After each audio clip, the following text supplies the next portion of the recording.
dhismaha wadada isku xirta Muqdisho iyo Afgooye oo la dhex dhigay 2 Febraayo sanadkii 2019 ayaa waxaa maalgelinaysa dowladda Qatar waxaana dhismaha mashruucan fulinaysa shirkad laga leeyahay wadanka Turkiga laguna magacaabo Enes waa dhaba muhiim u ah Muqdisho iyo Afgooye waxaana loo fulinayaa dhismahan si casri ah injineerada dhisay wadadan ayaa RTN u sheegay in wadada laga dhigayo laba qayb taas oo ah mid bixitaan iyo mid soo gelitaana qaar ka mid ah shacabka degan agagaarka X Control Afgooye ayaa sheegay in wadadan ay shacabka u tahay marin muhiim ah wallahi horta waa wanaag waa dawladnimo waa farxad waa muwaadinimo waa dadnimo laakiin Soomaalida waxaan leeyahay wadadan horta cidii dhisaysa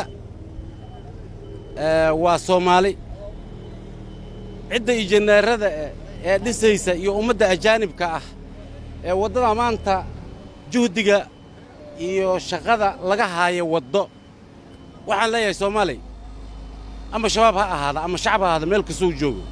inuu la shaqeeyo amaan geliyo sababtoo ah laamiga anagu noo heraya laamiga anagu noo heraya wadada laakiin si lagu burburiyo waa sahlaneed laakiin si lagu dhisa ma sahlana intaan yarta ah oo hadda la wado والله إننا أي لسه كرين محنكون شيء محوها شعب يسوتجي Soomaaliya maanta waxa weeye farxad aad iyo aad ayaa soo hoyatay hadee ilaahay baa tala ku filan oo warabna wadada wixii noo dhisa hadee saasan farxadda aan uga gudbino nimankan Soomaaliyeed wadadan isku xirtaa Muqdisho iyo Afgooye marka hadii la hirgeliyo faa'iido noocaay dadka Soomaaliyeed aad oo weyn yaaba heli kara wadadii halbowlaad waa yade hadii alla ku ilmayo wadadan aad iyo aad ayay dadweynaha u anfacay bismillaah waa ku faraxsanahay wallaah waxa wadada hadii noola sameey ganacsiga noo furmaay wadada waa noo qurux badnaanee gaadiidkiya soconaay wax walba isku furmaay ma sha Allah wala waa soo dhaweynaya guul iyo gobonimo ku dhamaataan leeyahay Mr. Sarajuddin oo ah maamulaha guud ee shirkadda Enes oo ah shirkadda mashruucan fulinaysa ayaa RTN u sharaxay wadadan sida ay noqonayso wuxuuna sheegay in lagu soo gabagabeyn doono muddo 2 bil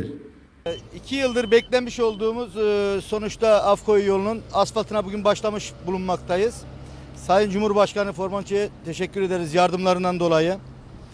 Wadadii maanta dib ayaan u bilownay waxaan ugu mahadcelinaynaa Ebu Bekir markuu ugu horeysay madaxweynaha Jamhuuriyadda Federaalka çok sağ olsun madaxweyne Farmaajo sidoo kale xafiiska mashaariicda xafiiska madaxweynaha oo asagana la joogo devletine de çok teşekkür ederim büyük elçisine sayın dowladda Qatar Somali büyük oo elçisine mashruucaani maalgelinayso wadada arkaysaan waa laba seed asfalt yolumuzu ilaa Afgooye olmak üzere muddo 2 bilood gudaheeda ayaan ku dhameyn doonaa waana Europe standard Somali arkadaşlarımız Afgooye'de arkadaşlarımız rahatlıkla 5 dakikada gidip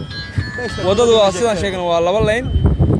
ben teşekkür ederim Somali halkına herkesi çok seviyorum kaalmo ka geysatana waxaan rajaynaynaa mashruucaani inaan si wadajir ah aan u wada fulino hep beraber inşallah bu projeyi gerçekleştireceğiz teşekkür ederim wadadan isku xirta Muqdisho iyo Afgooye ayaa soo martay marxalado kala duwan waxaana markii dawladda Soomaaliya iyo Qatar ay kala saxiixdeen mashruucan lagu dhisayo Muqdisho Afgooye Muqdisho iyo Jowhar laga joogaa muddo 2 sano